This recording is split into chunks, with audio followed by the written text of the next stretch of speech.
আমরা happy birthday বলছি। হ্যাঁ বিলেটেড। হ্যাঁ হ্যাঁ কি করবো বলো, তখন আসতে পারিনি তো। আমি ধরছি, ধরো এটা ধর। আমি বার্থডে দিন এসে উইশ করে গেছি। বার্থডে হয়ে গেছে সেই ফেব্রুয়ারিতে। ওরা এত মিষ্টি, সেদিনকে আমার জন্য কেক নিয়ে এসেছে। তো আমি কোমরে পেইন হচ্ছিল বেশিক্ষণ দাঁড়িয়ে থাকতে, তো ওই জন্য আমি বসে বসে কেক কেটেছিলাম সেই দিন। আর গাউনটাও একটু হেভি ছিল।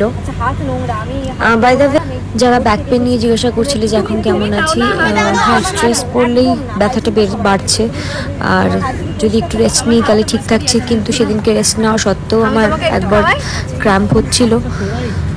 তো এই আর কি করে খাওয়াবো। Thank you. আচ্ছা আমি আর খাওয়ার থেকে মানে ফ্লোর থেকে ডিরেক্ট আমার হাতে নোংরা আছে, তারপরে জুতো বেঁধেছি।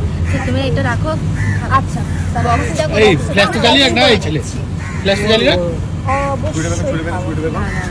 মিষ্টিটা ইয়েটা দে, গিফটটা দে।